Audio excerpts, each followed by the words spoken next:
As I sit here reflecting on the last 2 years, I am compelled to tell my story. I've lost everything except my truth. What I'm about to tell you is a brief synopsis of what I went through and how I almost lost my life for telling the truth. My goal is not to defame any person, but rather to expose the dirty little secrets in the court system that allow for the perpetual abuse of women and children. The corruption in family court, as I've learned the hard way, serves not to protect the best interest of the children, but rather to traffic them for financial, personal, and/or political gain. As a victim of this system, I had my civil rights, my livelihood, my reputation, and my health stolen from me. Having no freedom and no voice made me feel like a prisoner. I now want to give a voice to the thousands of victims of what I call court-endorsed abuse. For most of my life, I've been a teacher in one capacity or another. I have worked as a substitute teacher in our area district since the late 80s, when I graduated from college with degrees in education and dance. Along the way, I have owned and operated 3 successful performing arts studios in the area.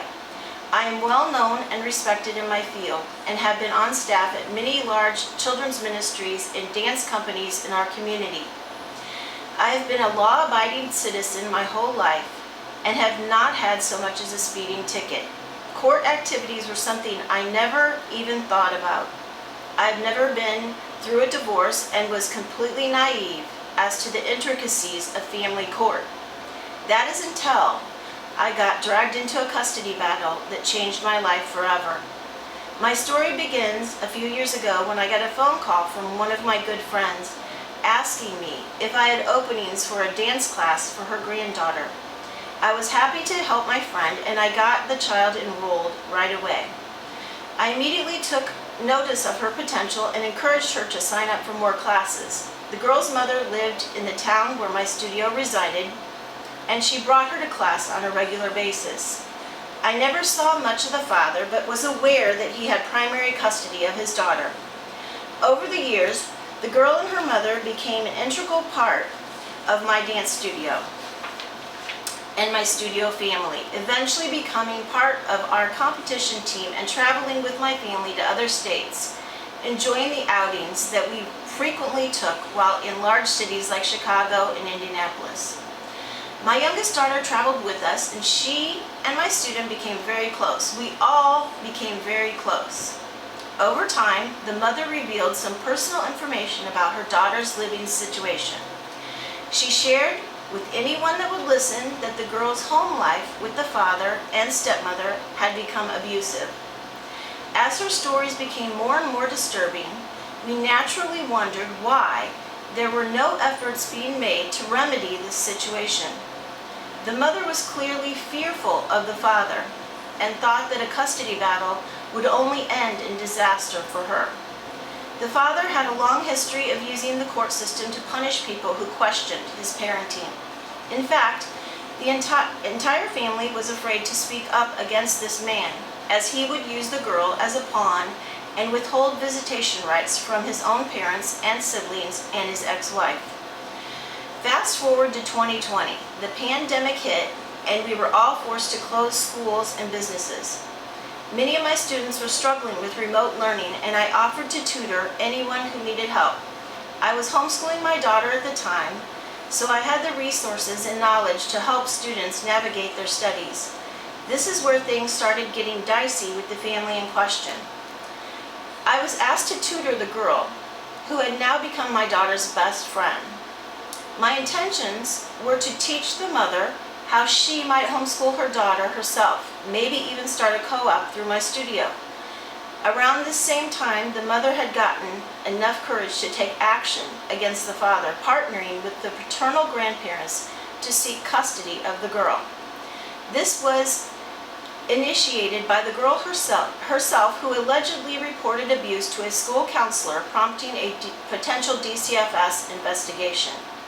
The father, who works for this government organization, got wind of the girl's allegations and became irate, insisting that the family set the girl straight and get her to retract her story.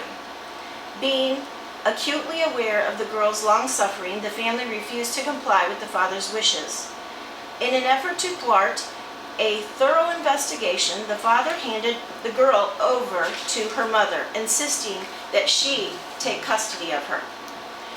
As I continued to tutor the girl, one subject turned into two, then three, until I was homeschooling her full time. The mother became so engrossed in winning her custody battle that she had little time for her daughter. I would teach the girl school during the day and dance at night. There was a restraining order against the dad, and I was not to let him near her. Having told her story to authorities, the girl's abuse was now recorded in court documents, and she was in treatment for PTSD. When I first started working with her, she was a mess, constantly in fear of having to go back with her dad. I used art therapy and sensory integration to help soothe her anxiety. Over time, she learned to trust our family, and she felt safe. The mother seemed overwhelmed at suddenly becoming a full-time parent, so we all tried to mentor and encourage her in the maternal department. In fact, the grandparents and I kept the girl most of the time, as the mother said she was burdened with the child and often left her in our care without warning. The grandfather eventually hired a guardian ad litem, or GAL, to represent the child's best interest, knowing that his son would stop at nothing to undermine the family's efforts to get the girl respite from her abuse. DCFS never did a proper investigation because they said that it was a conflict of interest since the father worked there. So they sent the girl's file up north, where it sat for months. Eventually, the organization called me. They asked me one question: is the girl in harm's way at the moment? I had to say no because she was at my house. The case was then closed and stamped unfounded. I was not that concerned at the time because the girl's GAL had assured her that she would never have to go back to the psycho, as she called him, again. The girl finally relaxed into the comfort of knowing that she would never have to deal with her dad again. That is when she started to open up to me. Over a 6-month period, the girl told me all of the things that her dad had done to her over the years. I was able to infer from the details of her testimony that the father was more mentally ill than I had anticipated. He appeared to be an expert at coercive mind control and was likely a sociopath. Talking about her abuse seemed to bring her validation, so I let her speak when she wanted and never prompted her to share anything that she did not want to. She did it out of her own volition. I was clearly in too deep, but I kept telling myself that it would be over soon, as things could go, and then things could go back to normal. Any day now, the girl would get to go before a judge and ask for respite from her father. I needed a break from all of this and was looking forward to our upcoming vacation. My daughter wanted to bring her best friend with us on the trip, but I was against it because of the pending court date. The girls kept bugging me about it, and I insisted they ask the guardian ad litem. I was sure she would be against it. The guardian was in favor of the trip and thought it would be a nice distraction for the girls. So, everyone gave us their blessing as we headed to the Ozarks for what would become the happiest times of our lives, but would prove to be a benchmark for the beginning of the end of our innocence. Shortly after returning from our trip, the girl revealed a secret that she had been holding in for months. Life at her mom's house was not as it seemed. The mother's live-in boyfriend had been getting drunk and beating the mother on a nightly basis. His parties would go into the wee hours of the night and would prevent the girl from sleeping. Nauseous from the smoke and anticipating the nightly brawl, the girl would stay awake until everyone else was in bed. This would explain the bags under her eyes and her reluctance to stay at her mother's house. She had not said anything before because she thought that the information would land her back in the custody of her father, her worst fear. I was devastated, but powerless to help her. so I encouraged her to bring her concerns to her grandparents. The guardian ad litem then told the grandparents how they might take temporary custody of the girl and keep her safe while she got everything legalized. This was a happy day for us all, as we could finally rest. The girl would be safe and free from violence once and for all. The grandfather offered to put the girl and her mother up in an apartment as an escape from the domestic battery, but the mother refused to leave the abusive partner.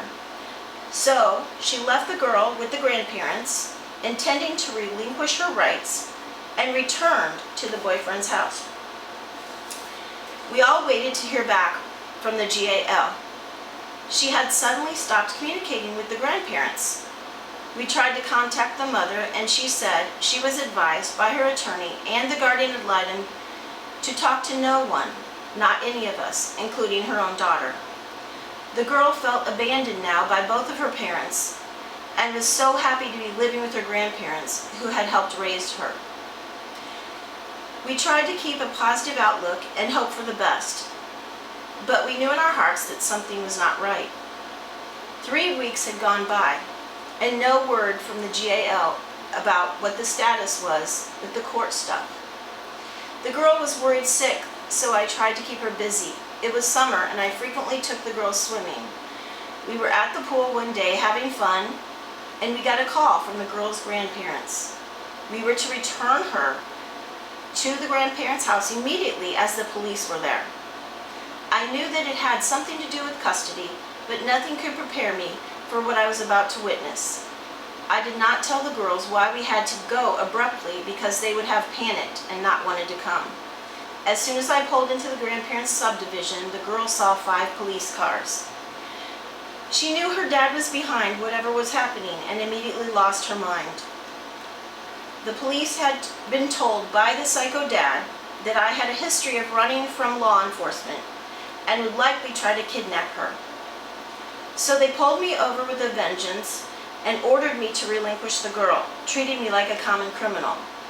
The girl would not leave my car and was hysterical, so I was ordered to get her to the grandparents' house immediately and followed to make sure that I did not take chase. What we didn't know at the time was that the mother, in fear of losing her rights, went to negotiate a deal with the devil.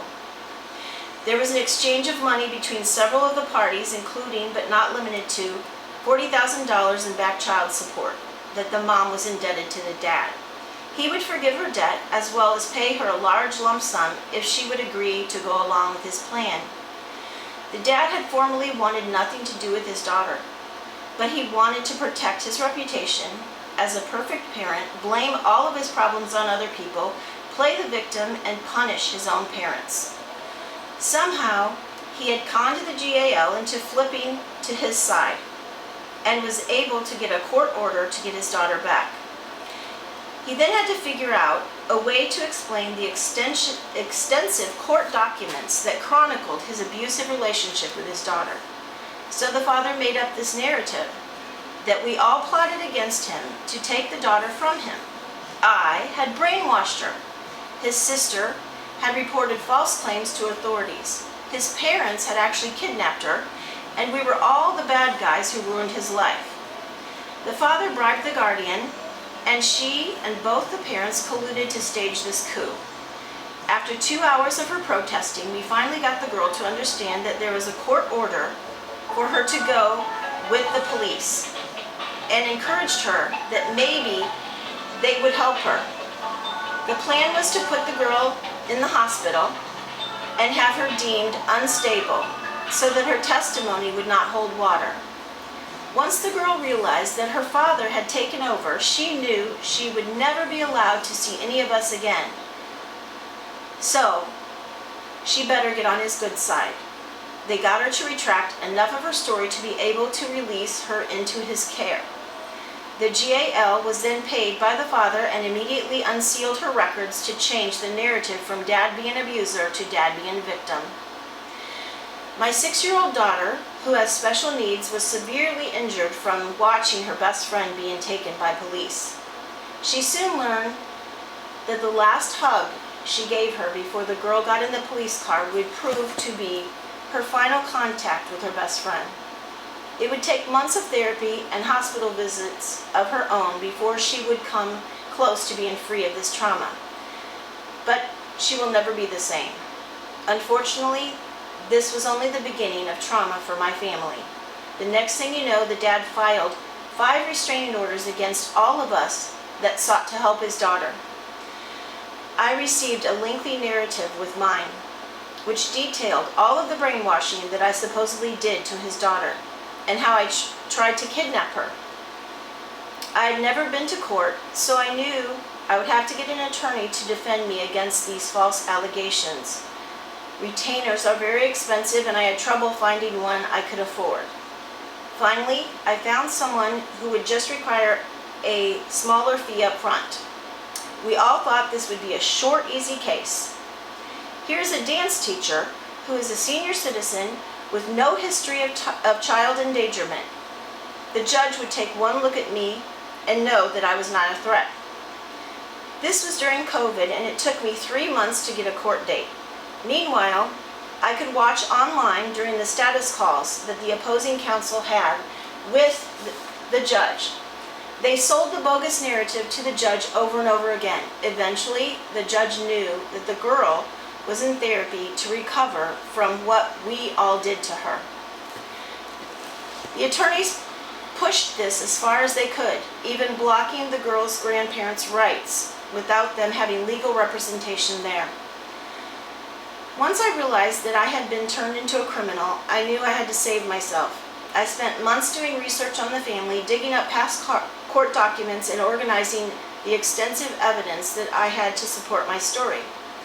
I had journal entries in the girl's handwriting, talking about her trauma, and a letter that she wrote to our congressman requesting a law that might help young girls escape parental abuse. Meanwhile, my attorney did nothing but wait. The dad wanted to drag this false order out as long as he could, but I wanted it gone. We all could not wait to go to court to prove our innocence. Finally, I heard from my attorney. He wanted me to sign some kind of an agreement. I went irate on him, maintaining my innocence. Why would I sign an agreement with the devil when I have done nothing wrong? I thought I was in the twilight zone.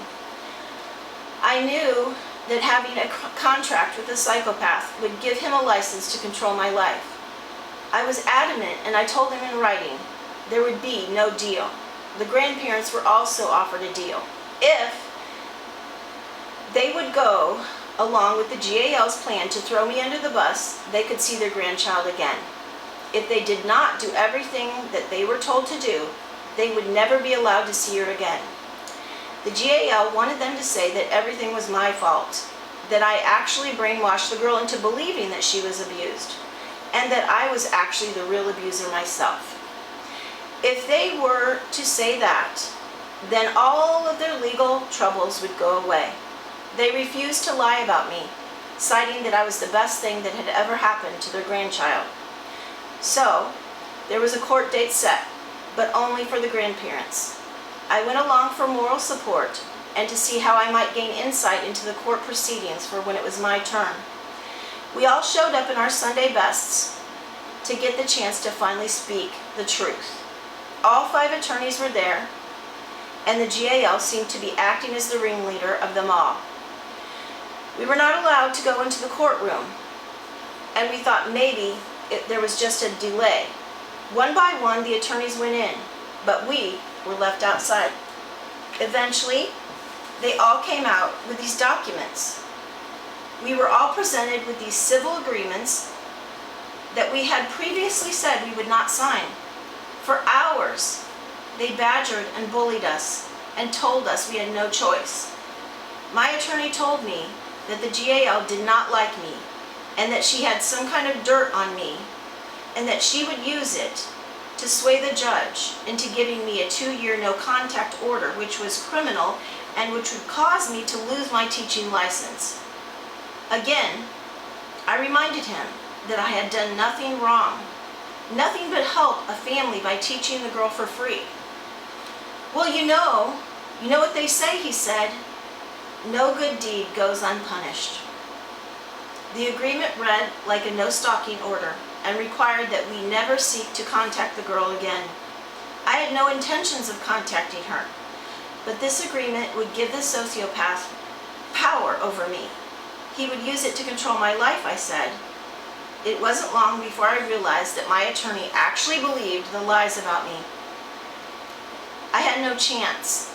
I had hired an idiot, and I would need a lot better lawyer to get through this. I asked him what the dirt was that they had on me. He wouldn't say, but assured me it was not flattering. We had not been allowed to read the actual GAL report before this moment, and he had no idea what we were up against. In an effort to save my teaching career, I broke down and signed. We all did. And that was the beginning of what would become the worst 2 years of my life.